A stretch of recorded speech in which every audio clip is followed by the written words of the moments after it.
Have you ever found it difficult navigating life on planet Earth?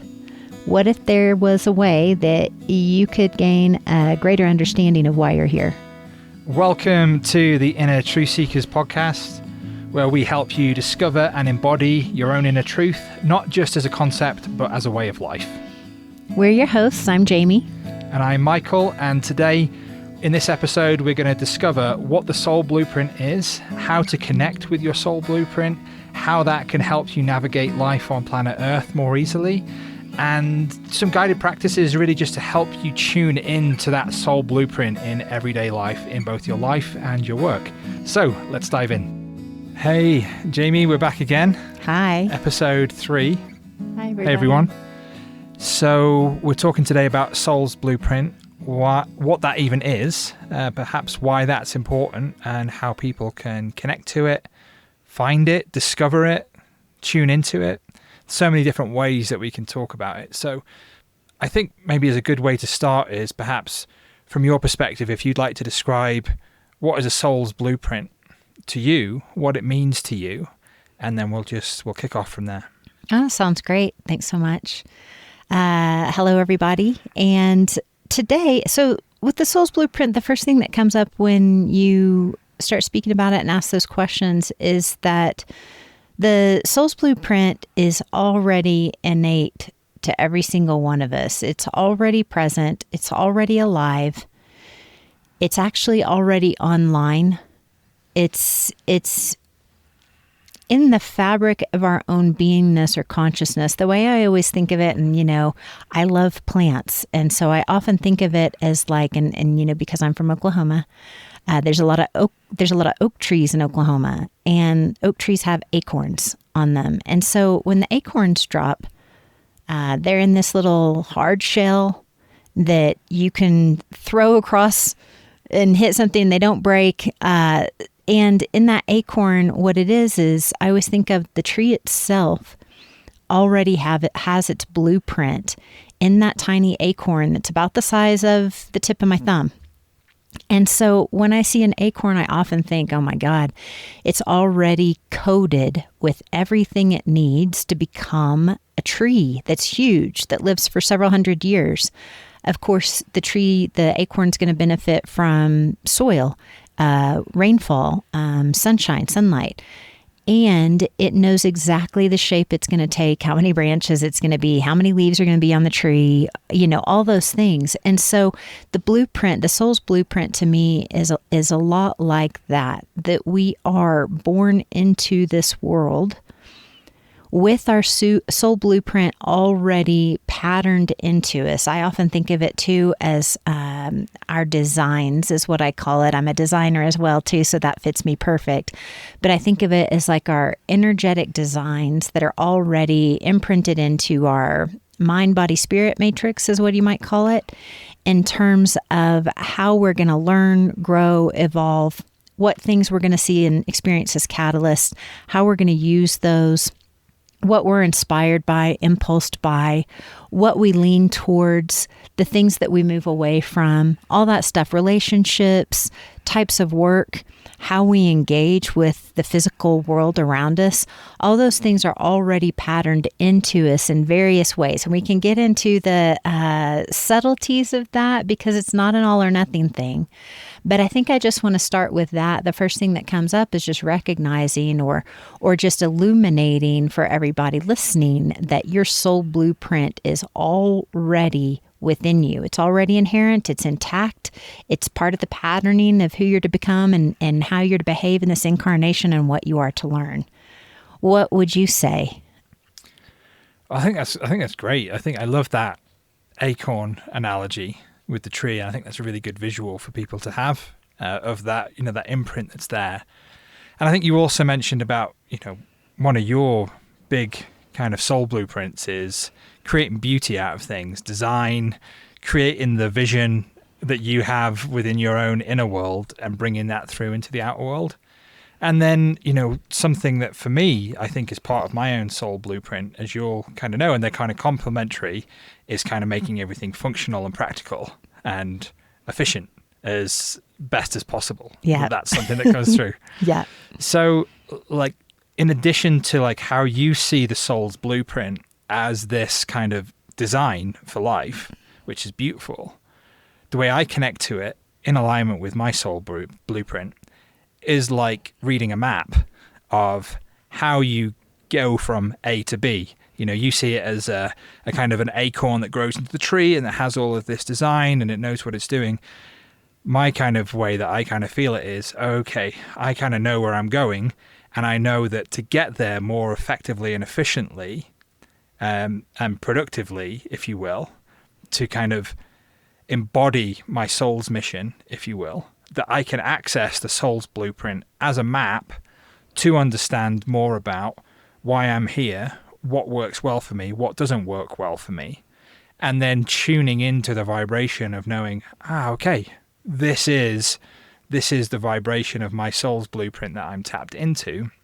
And then when you can kind of own that, if you will, if you can, really acknowledge that's because that's a part of why I came here, then you can kind of embrace, accept yourself through that process, and then learn to read it. And kind of how I explain it to people often when people are asking about soul's blueprint, this kind of analogy always comes up. It's like, imagine kind of dropping into a rainforest or a jungle and then not having a map to get out there, and you're just kind of like walking around and you don't really know which way you're going, and you may be just going around in circles.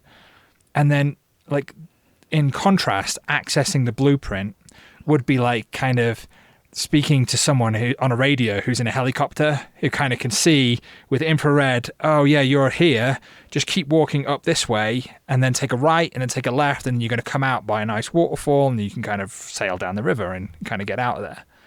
So accessing the soul blueprint for me is like accessing that map. And when we kind of take and zoom out in terms of, you know, what the incarnation is about, you know, we've come to Earth, incarnated, had this great amnesia about the infinite nature of our beingness and kind of the nature of reality. And we come here and we have this kind of closed off experience, at least to begin with. And then we forget why we're here. And we're sometimes just like that person just walking around in the rainforest and the jungle, just kind of circling around and not necessarily know where we're going. And maybe we kind of take some advancements and then we take some steps back. And none of that's right or wrong. But what we're speaking to here are for those souls who have incarnated on Earth that say, I have a soul's mission. I'm not incarnating here lightly.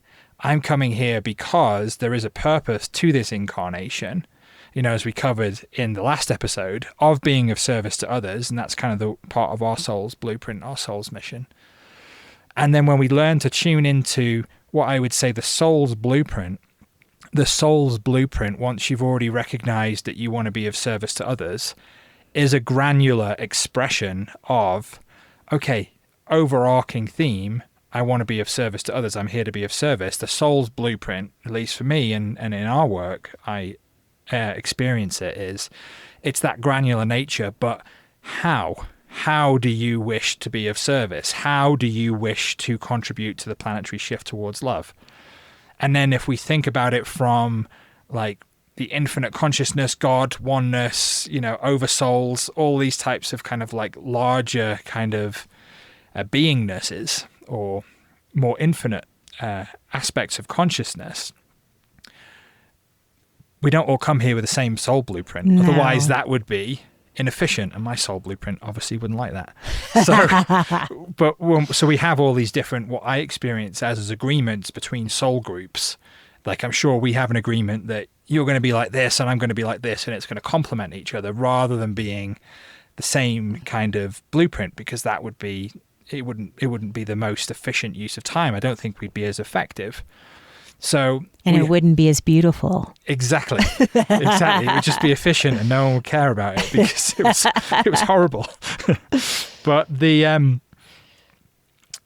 we have all these different soul blueprints that come together, and I do think that's a large part of why we've created Inner Truth Seekers, is that we are kind of reaching out to everyone who feels like a part of their soul's blueprint is to express their own inner truth. And when we come together, we potentiate each other, and then we have more of a greater impact on the earth and that planetary shift. That's true. But to summarize it for me, it's that kind of map. It's the reading of the map of the recognition of, okay, we're dropping in on Earth. We have however many years on the planet. We have a journey that we're going to go on. And then when we become intuitive or become aware of our intuition, or we connect to our intuition about what that is, it just simply means we're able to navigate it more easily. So it's about navigating this incarnation, which can sometimes seem inherently meaningless. It can sometimes be confusing. It can sometimes be scary. It can sometimes be blissful, joyful, all these different types of things. It's not that the soul blueprint is telling you you have to do these things. Mm-mm. It's more just like, and this kind of like, just to wrap this up, like having that map. The map, just because the map shows you can go from A to B, and this is probably the most effective and efficient way, and you'll probably enjoy it more. If you're driving a car and the sat-nav's telling you to go one way, you can still go, I want to go this way.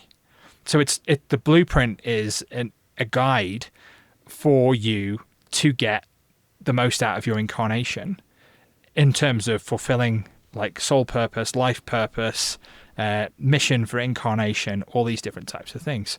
So really the first aspect about it for me is just learning to be aware of it. The choice and the action, and we'll talk about that in the next episode, more about spiritual sovereignty. That's like a whole another thing. But yeah, I think I'll pause there. Oh, I love that. And something you said that stuck out to me that made me actually remember something from my early 20s. When I was in college, played soccer and had a bunch of great teammates. And sometimes when we would travel out of town for soccer matches, we would explore or take in the local city that we had gone to. And one time we went to Colorado, and we went to one of the national parks there, and we did some hiking. And I can remember this one time, there were about 7 or 8 of us girls that were starting to hike up the side of this mountain, because at the top was some destination or vista point. And I can recall, as we all started walking up the mountain or going up the mountain, I noticed we were all taking different routes. And I noticed, 1 or 2 people were looking for the easiest route up. Someone else was doing zigzags, for safety purposes. I was looking for rocks to kind of crawl onto, thinking that I could get there quicker. And I just started noticing that we're all going to the same destination, but we all are choosing different paths along the side of the mountain to arrive there. And we all got there sort of staggered at different points in time, just by a few minutes or so. But it really stood out to me at that moment. I was like, this is like life. And that early on, I was thinking of stuff like this. I was like, this is like life. This is like the incarnation. This is like the soul's mission, the soul's calling, the soul's blueprint. For those of you listening, there's a lot of different words that are used to describe this or define this. It's not necessarily the words that matter. It's just the essence of it, the truth that you may feel when you hear us talking about it. So if you have a different word or different language you would use to describe this, please feel free to do that. But the thing is, there's so many different paths to get there from A to B, and you might even say that the soul blueprint is your specific path to get there. I think the other thing that stands out just from what you were talking about is that sometimes, folks, and this is real, okay? So even as I say this, some of you might be tuning in yourself and being like, that's me. Sometimes part of our soul blueprint, our soul's path, our soul's mission when we come into this incarnation is to get, I would say, we might just call it sidetracked or preoccupied with the trappings of the human conditioning, because we are in a third density experience of, you might call it separation, where the illusion or the veil of separation from source or God or each other is very heavy, and we're perceiving ourselves to be very separate. And so when we're born into this incarnation, it may be very purposeful. It may be part of the soul's mission, the soul's purpose, the soul's blueprint, to be born into a family that brings a lot of conditioning that emphasizes separation or perpetuation of separation. And we're in an environment, familial, cultural, city, educational, religious environment, where the conditioning is such that it would have us believe we're something we're not, or would have us think we need to be something we're not. And so even though we're this beautiful acorn that's meant to be this huge live oak tree, someone's saying, no, you need to be a sumac, which is a small tree that's a prairie plant and doesn't get as big and it doesn't live forever. So what we can do, part of our blueprint might be that we get distracted for a while. We go into the depths or the trappings, again, of separation or the perpetuation of separation, and we get really convinced by it, only to go into so much pain or suffering that we realize, I've got to get out of this. I don't know how. I need to do something different. I need to have a different experience. And then that can actually activate the soul blueprint to really come online and embolden itself and flourish, because that initial experience was so contrary to what the inner self knows to be true, or that feels alive or feels inspired or feels authentic. And so that experience of, again, in quotes, you guys, of getting distracted from the path or the purpose is actually part of the soul blueprint. Yeah, nice. And I think also, when I think of blueprint, and if we think about it from an architecture point of view, and of course I'm not an architect, and correct me wrong if I'm wrong because you have more experience in this with me, but you have the blueprint in terms of this is kind of what we're going to do with the house, but in the actual building of the process, there may be some kind of little design changes, or when you decide that you're going to do the light switches, you maybe have a certain type of lights fixture or something like that. Is that accurate? Yeah, absolutely. Happens? So in terms of when we have our soul blueprint, what my understanding and experience of it is that we have this blueprint, which is a guide and a general plan, that when we come into this incarnation, we also have different kind of choices in terms of how we express that. And I've seen situations or experienced situations myself where there's been different times or experiences and shifts in my life, and I feel like I've consciously felt my soul blueprint upgrading or changing and being we're going to go in a different direction. Mm-hmm. And not that that's a bad thing. There's almost pre-planned options or choices that when we get to a certain point, there'll be these different decisions that will be made, honoring free will and spiritual sovereignty. Again, what we'll kind of get onto in the next episode. But I just noticed that sometimes when people have this idea about what their soul purpose or what their soul's mission is, I find that sometimes there's a pitfall that people get trapped in, that there's this idea, I'm here to do this, and it needs to look like this. Yeah. And then we become rigid in the idea that was the spark of an inspiration that took us in a certain direction. And we become fixated upon this inspiration or this vision or this idea that we had a few years ago. And then rather than allowing the soul blueprint to naturally reveal itself or deeper levels of depth, it's almost like at some point you go from a 2D model to a 3D model and you can see more. Because we're fixated on what inspiration we had from just looking at the 2D model, we can get stuck in the place that we think that we should be. What would you say to someone who maybe is experiencing that? Yeah, I mean, that's important, because what it is, there's a tendency, I feel like, in our humanness, and I think this is just natural in our humanness, there's a tendency to want to identify with something that we know ourselves to be or experience or feels inspiring through us. For instance, at one point I was a landscape architect and a landscape designer. And even when I talk about it right now, I have such a love and an affinity for that work and that profession. And I just love plants and I love native landscapes and all those things. And it feels very true in my heart. And something shifted in me that was an invitation to focus more on the work in consciousness and intuition and multidimensionality. And I can remember when that happened, I was feeling it happening, and there was a part of me that really wanted to hold on to the landscape design, the landscape architecture.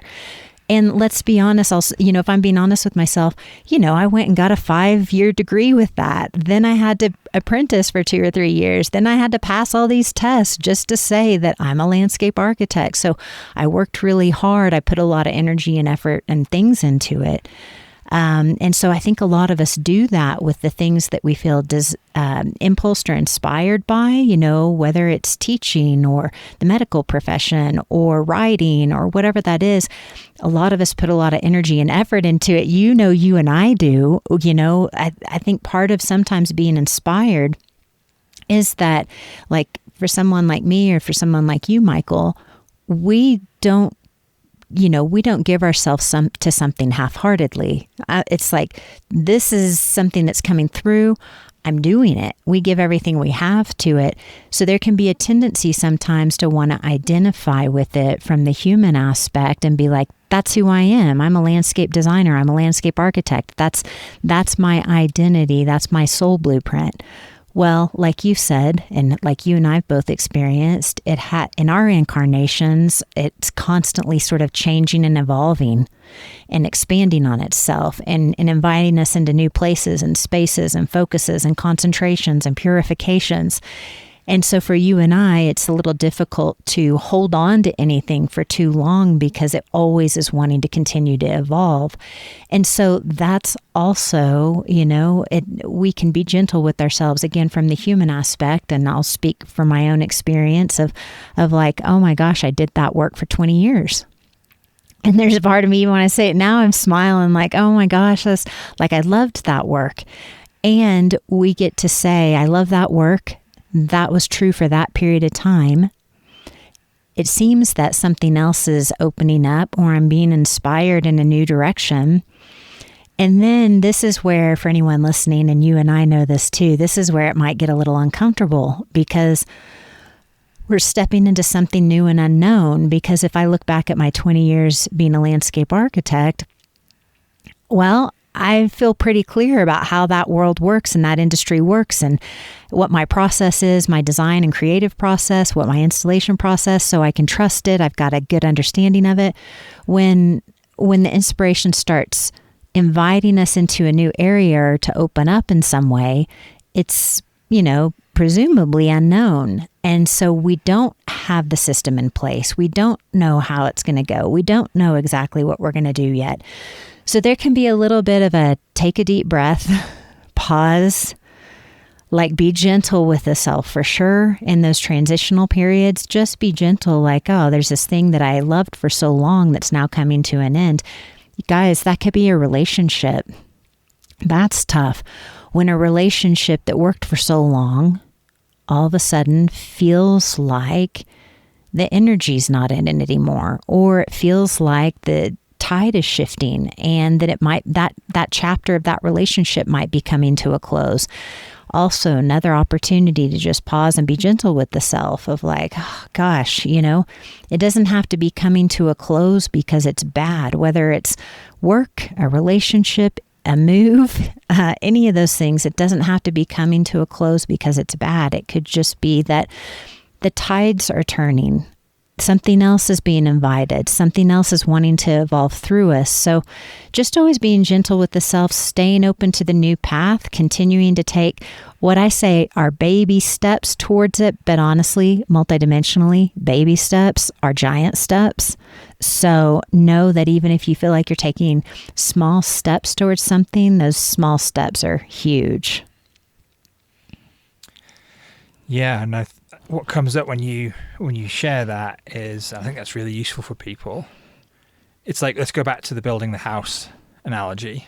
You build the foundations of the house, and then it's time to go on to start building the walls. But like, if you stay focused on the foundations, even though the foundations are already complete, and then it's like, oh, I don't want to go on to building the walls, then the house just doesn't get built, and you get stuck in a phase of the project which is already complete. In other words, how that applies to life, I've already taken the lessons and the learnings that my soul wanted to learn from this experience. Now that's closing and something else is moving on.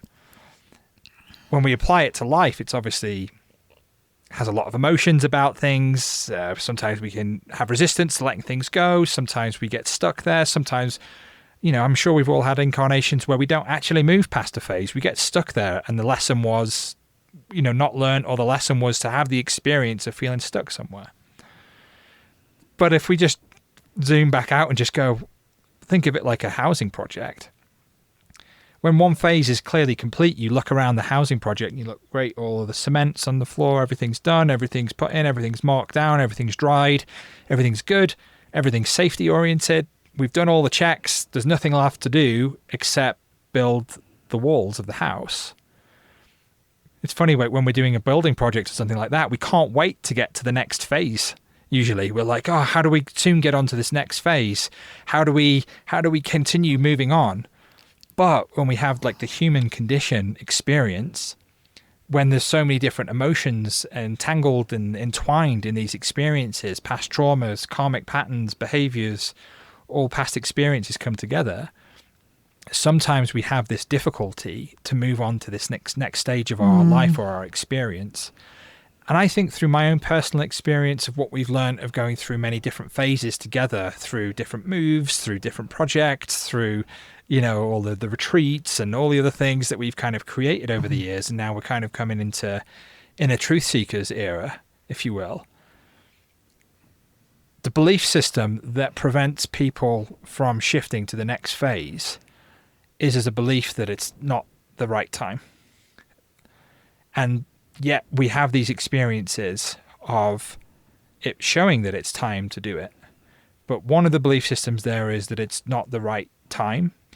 And then I think the other experience is that when we don't move from one phase of the life to the next, we have this inherent belief or expectation that the next phase is going to be worse than where we currently are. Because if we already just was like, okay, great, this relationship's closing, this job's closing, this place is closing, but we knew, great, this is opening up something to be even better, we would be like, oh, great. Just like when we've done the foundations on the house, we're like, great, the next phase is the walls. We're going to start to get to build all those things. It's going to really start creating the house that people are going to live in. There would be that excitement about that next phase. And then it goes, great, we've finished all this. We're going to do the roof. That means whenever we're going to do it or however we're going to do it, it's now going to be complete to move and live in. I love that. But when we have this experience in our life, in my experience, through the trauma work that I do and trauma in my own life, we often have these experiences, especially in formative years of our life, when big changes perhaps happen, like divorce, moving house, instability, other things that happen that were outside of our control. And then we naturally associate these different big changes in our life then with negative effects and experiences. Yeah. But we're not like the children that we once were, that we're not, I would say, impotent in our effect in the world. A lot of these things and experiences and negative experiences that happened to us as a child with these big changes, we had no choice, say, or input in them. We were just experiencing them as the choice of adults around us that were creating these experiences, either positive or negative, through choice or unconsciousness. But when we come back to where we are in these stages of our lives, the invitation is to help navigate that more easily, is to recognize that you do have agency. I love that word. You do have agency, and sometimes it's not necessarily in terms of the physical reality as much. And I'll say this, and I'll say it many times again. we have agency in how we respond to it. We always have agency in terms of how we respond to it. We always have multiple choices in terms of how we respond to a situation. But for the most part, what I'm referring to here in terms of being empowered through the process is the recognition that when things in life start to crumble and fall away, rather than reverting to the default setting, which is bad things, or this is bad, or this is negative, there's the invitation to change the response to it, to recognize, okay, great, the foundations of the house are complete. Things are phasing out in that part of the project. What does this mean that there's going to be more energy for in my life? And I think just to kind of finalize and summarize that, it's about recognizing that life is not a static experience, that we go through different phases. If you think about when you went through school, from kindergarten to high school, you're not learning the same things. Those classes end. Those groups of people that you were in relationship with, they change. You go into a different school, and then you go to university or college or wherever it might be. There's all these different things that those environments that you've been learning in change consistently. If we'd stayed in that same environment to learn, can you imagine being in kindergarten your whole life? So we have these different stages and phases of our life that we go through. So the invitation is to embrace the transition and the change, and then be intentional with how you respond to these situations and where you bring your energy to it in terms of what you're creating based upon your awareness of the soul blueprint, so that you can potentiate those next stages of your life to line up with the blueprint that's already there. Because the blueprint isn't necessarily something that's created. It's just looking at the map, learning to read it. Just like if you turn down the road in a car and you get to a dead end, you just look at the map and you reverse up and you go a different way. So the invitation and why for me connecting with the soul blueprint is important is it helps us to understand more about these transitions and changes in our lives. Some people use astrology, some people use different types of tools and techniques, but for me it's all really reflecting what the soul blueprint is and why we came here. What would you say about that? Yeah, I love all that. And so many things that you said inspired several different trains of thought for me. The first thing that comes up is, even within a single incarnation, you and I talk about this, and I have several friends that also have the same experience. Everyone always has their own language for describing it, but if I look back on my incarnation so far, I feel like I've had about 4 or 5 incarnations within the incarnation, meaning that a certain period of time goes, there seems to be a certain set of lessons or a certain thing or theme happening, and then there's a transition and my life shifts into some new phase of learning, growth, catalyst, themes, topics. And so sometimes when I look back at earlier ages of my own life, it feels like a lifetime or two ago, because it's not even the same experience. It's not the same. I'm not the same person.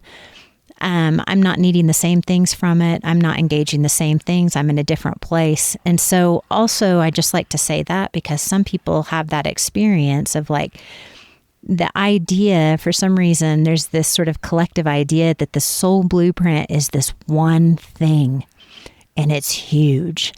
And you're supposed to go be this rock star and have this audience or stadium full of people, and that's your soul blueprint. There's just sort of an idea when I hear people talk about soul mission, soul calling, soul blueprint. I hear people often speak about, what's that one thing I'm supposed to be doing that I'm not aware of, that if I just knew what it would be, I would go be that rock star and have that stadium full. And the thing is, one, the soul's blueprint, the mission calling, as we've already talked about, and Michael's explained also very well, it can shift and change in one lifetime. So the idea that it's going to stay the same and be this one thing isn't always true for everybody. Definitely, there are incarnational experiences where someone comes in very math-oriented, goes straight into some university for math, and then becomes a professor, and then becomes some sort of mathematician throughout their whole life, okay? And that could be perceived to be a singular focus, even though life is a lot more than, just that. The other thing that I always like to talk about, and I want to know what you have to say about this, Michael, often we think of the soul's blueprint, the mission, the calling, the purpose as being this one thing, and it's related to work or vocation. And it's this thing that I go out and do and that I plan and prepare for, then I make it happen, and then it's done. When it seems more authentic or realistic that the soul blueprint, the soul purpose, the soul mission is actually happening around us on a daily basis in our relationships, in our close relationships, in our when we just encounter somebody, going to the grocery store and never see them again. But what would you say about that in regards to the soul blueprint literally being the comprehensiveness of life? Yeah, that's really well put and a great question. Thank you for asking that. I would say, firstly, that the soul blueprint, in my understanding and experience, is a set of lessons and themes that we agree and decide that we want to investigate. It's like going to university and choosing what you want to study.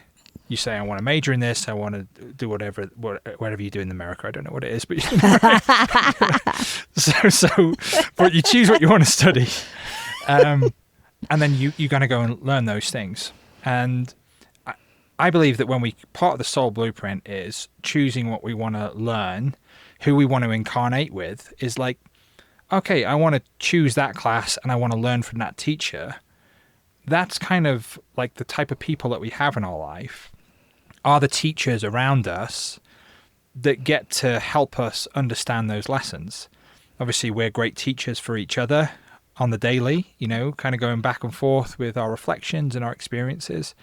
But then, to answer your question, these type of people that we have these experiences around with in our daily life experience, it's not an accident whether we like it or not. These type of people and interactions, the people that trigger us, the type of situations that are difficult or cause problems, other things like that, as well as the people that bring joy and love into our life and blissful experiences and that interconnectedness. So yeah, the soul blueprint is going on around us all the time. But what I think, again, is like another misconception is that we have this one way or one opportunity to learn this lesson. And I think this is a practical integration of understanding the soul's blueprint, because what I hear from clients many times over is, why do I keep having this experience over and over again? Why does this experience just happen to me over and over again? I'm in one situation, and I move location, I move jobs, I have a different relationship, but yet all the same things come up. Any variation of those different types of questions and more. And for me, it's because the soul blueprint has a lesson that we want to learn.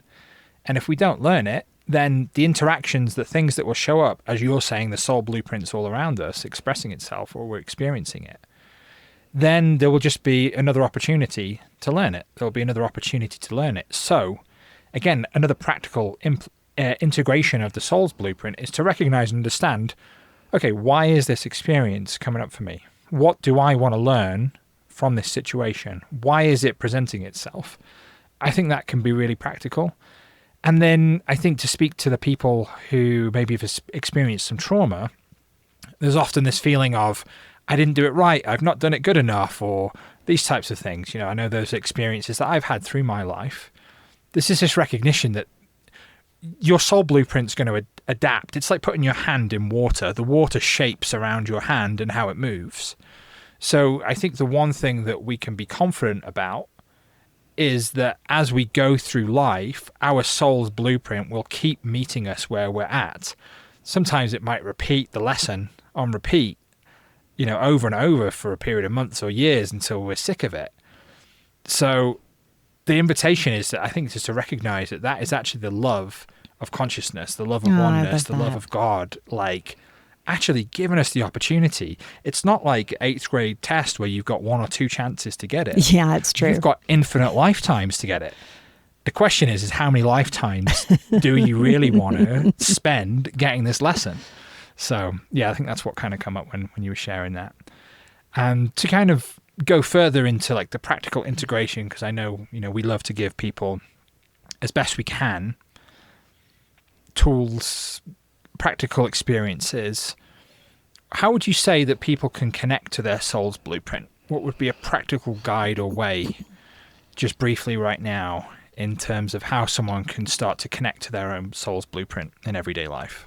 Oh, I love that. And, that was already sort of taking shape or forming over here. So 2 things come up. You guys, there's infinite numbers of ways, but 2 things come up in this moment. One, what keeps popping up for me is this is being reflected to me for myself to share as an example. A lot of times we're aware of our inclinations and our passions and our joys from childhood, that there may be things that we remember that we did early on that we just loved. So for instance, for me, even when you're talking about us being teachers, when I was a kid, and I've told you about this, probably not in detail because... Is this where you line up the stuffed animals? Yes. This is it? Okay, this is a good one, guys.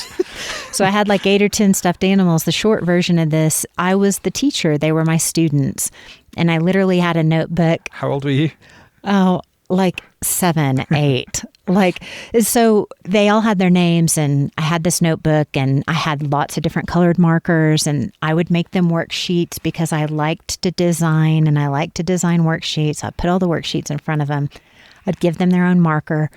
I would do their worksheets for them because also I enjoyed doing that. I would make each worksheet be completed differently because they all had their own personalities. But basically, I loved teaching. My play was teaching. And, I thought when I was a kid, because of my limited ideas of what it meant to teach, I thought, well, I guess I'm going to be an elementary school teacher when I grow up. But the truth is, and this is also in line with the blueprint, we can tune into those things, even as kids, that we remember that we enjoyed.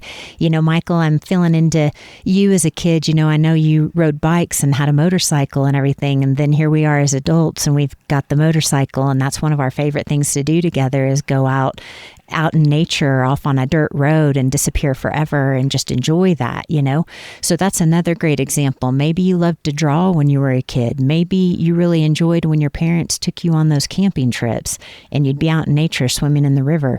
So those things that we can kind of touch into that have been with us since we were a child that we just loved, we just always enjoyed. Those things are often just very simple, quick, and easy ways to recognize the soul's calling is alive and working and well within us and expressing itself. It's the reason why you want to make more camping trips, those types of things. Another thing, the second thing that comes up in this moment, again, infinite number of ways to connect with the soul's calling and purpose and blueprint. Like you said, just expanding on it, is recognizing, are there patterns that are playing out in my life that I seem to get stuck on or be in a loop about? You and I often say, I'm in a loop. What is this loop? And because we recognize it so quickly, like, okay, I thought I moved through this 2 weeks ago. Here it is again. What's the thing it's trying to present me with? Knowing that those places where we get stuck or those patterns we find ourselves in that, I'm just going to say, cause us challenge, struggle, suffering, that is the soul's calling. So that's sort of, I would say, the tough way to perceive the soul's calling is recognize, and we look at that, we say, what growth is being invited within me right now through this loop, through this challenge, through this suffering that I seem to keep going over and over through. Example that comes forward for me right now, and that might be like overextending myself in relationships in ways that don't feel authentic.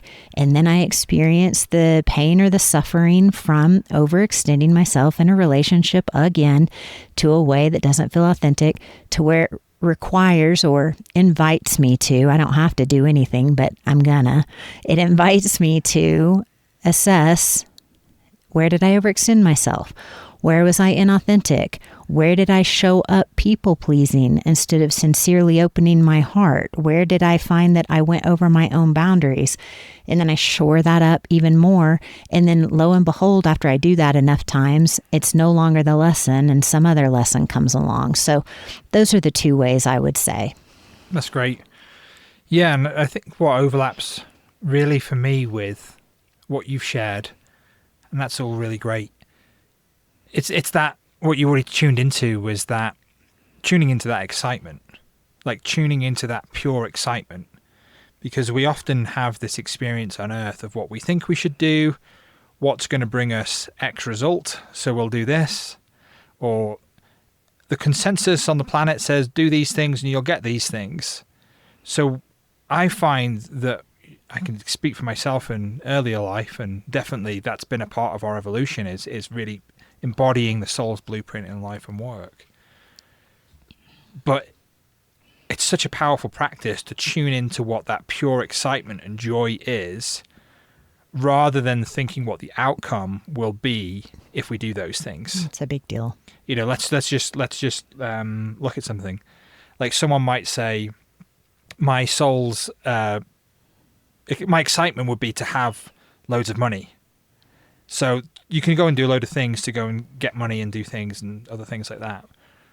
But if we've not gone deeper to that, there can be the recognition of, yeah, I want to have abundance, and that can be part of the soul's mission to have abundance so that we can do all the things that we want to do and be of service. But there's often these limiting beliefs that might come in place that go, I want to have money, but I can't live my soul's purpose. There's often this kind of ultimatum that we play out, that we don't choose what we really are fully excited about because we don't necessarily believe that we're resourced through doing the things that we're excited about. Now, of course, everyone has different lessons and kind of soul blueprints and themes that are going to play out. But I think that invitation is to start living that soul's blueprint, is to start doing more of what is like pure excitement, pure joy. Like I know for me, I like just on the work kind of day, like from the work perspective, I know I'll have a list of all the things that I want to do, but for me to like rigidly plan all of the things that I want to do on a given day, multiple days out, doesn't really work for me, because when I kind of look at the list of things to do, I'm like, what's exciting me the most? And I know that'll often take me in a different direction, and more kind of things will kind of be added to that. So I really love having that flexibility to follow that excitement. You know, and this podcast has been one of the excitements that we've wanted to follow for a long time. I'm really glad that we're doing it. Yeah. But I think it's just such a powerful experience, even if we don't act upon it, but to at least have the inquiry, to really start tuning into what lights us up before our mind creates all of the limitation and the obstacles to us actually being able to do it. You know, there's rock stars, there's musicians, there's all people who have gone out there and done whatever their soul's calling was, and probably have more money than all of us put together, and they're doing this thing that they wanted to go and do together, you know. So there's all these different situations that I think our conditioning, you know, our families, our direct experiences of growing up, our friendship groups, the kind of people that we're around, we have this, I think there's this point that happened, I think it happened in my life, and I think it happens in other people's lives as well. There's this point where, like, the idea of infinite possibility, of this kind of like wide-eyed kid that thinks they can be an astronaut or do whatever they want to do, there's so many voices that say, oh, but what are you really going to do? What's practical for you? What's going to be, what are you really going to do? And there's all these voices of doubt that get implemented or sown. And I think part of the process for me, over the kind of like my own evolution through my own, non-dual spiritual awakening, trauma transformation, has been reconnecting to that infinite possibility before all of those kind of doubting voices or influences in my life, or experiences or traumas, told me that wasn't possible. So I would say follow the excitement, follow your joy and excitement, and then also reconnect to the part of you that knew infinite possibilities existed. And I think that for many of us, that time at some point in childhood, there was a point where we had that. And then thirdly, to kind of round that off, I would say that never disappeared. We just looked in the other direction. It's not something that we need to recreate. It's always been there. And part of the soul's blueprint may have been to have the experience of limitation so we can learn the experiences of limitation. But I do think planetary-wide, excuse me, as we're going through these different shifts, I think part of the shift from third to fourth density, or the planetary shift towards love, is becoming more limitless in every aspect of the things that we do. And I think, you know, with AI coming in and all these kind of transformations that we're seeing on the planet, we're kind of going into this realm where we're stepping into a world and a planet where we don't know what's coming. And I think I would say a pitfall could be for us as we go into this new age of what the planet is and this planetary shift towards love is. I personally hope that I don't bring my idea of limitation with me into that new place. Yeah. I love that. Yeah. All right. Anything else you'd like to add today, Jamie? I think that's it for now. All right. Well, thank you everyone for listening. It's been great connecting with you. Next episode, we're going to be doing spiritual sovereignty. So I'm excited about that. And yeah, if you want to check out our website, innertruthseekers.com, we've got a whole load of free resources, one-on-one programs, courses, everything that you might need, we hope, to help you connect to your own inner truth and step into service into the planetary shift towards love, whether it be personally or professionally. So thank you so much, everyone. Thanks, you guys. Look forward to seeing you soon. Bye-bye.